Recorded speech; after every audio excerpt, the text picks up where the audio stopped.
የቀነኒ አዲስ ምስል በማህበራዊ ሚዲያ ላይ እየተዘዋወረ ይገኛል። በርካቶቹ ምንድነው የተፈጠረው? ምንድነው የሆነው? በማለትም በውስጥ መስመር በዋናው ቻናላችን ስጠይቁን ነበር። ምንድነው የሆነችው? ቀነኒ ፎቶ ላይ በጣም አሳዛኝ ፎቶ እንደወጣ ነው።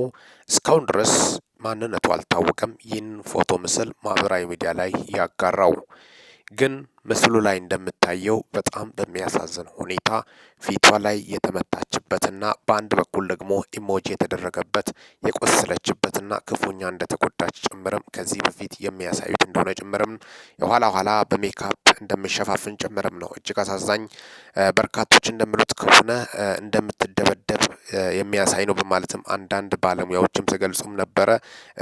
ምን እንደነካት በማን እንደተደበደበች እስካሁን ድረስ የተባለው ነገር ባይኖርም ሌሎቹ በከፊል ሀሳብ የሚያነሱት እንግዲህ ከባሏ ውጪ ማን ልደበድባት ይችላል ብሏል።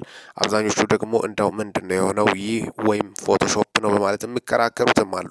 እንግዲህ የወጣው በማን እንደሆነ ማንነቱ አይታወቅም። እስካሁን ድረስ ማህበራዊ ሚዲያ ላይ መሰራጨት ሆኖ የምታወቀው ያው እውነታ እስከመወጣ ያው በቀነኒ ህልፈት ዙሪያ እውነት አርቲስት አንዷለም ጎሳ ይደበድባት ነበር ወይስ አይደበድባትም? በምን ምክንያት እንደሞተች እንግዲህ የእውነትና የፊት ጉዳይ ከላይ በርካቶችም እንደምጠባበቁ ጀምረም ነው።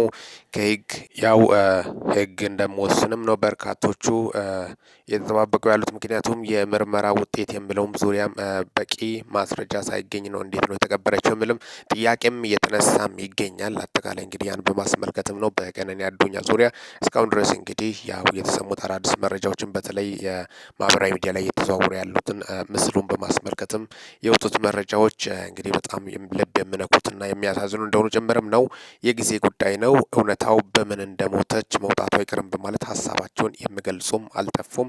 እውነታው ማን ጋ ነው ያለው የሚለው ነገር ነው እንግዲህ እውነታው ሲወጣ የምታይ ይሆናል። እውነት አንዷለም እጁ አለበት ወይስ የለበትም የሚለውን እግዚአብሔር ነው የሚያውቀው። እንግዲህ አጠቃላይ በርካቶችም የገለጹ ያሉት ይህ የብዙዎች ሀሳብ ነው። ሚኪ ነኝ አብሬያቸው ቆየሁት። ሰላም ቆዩልኝ።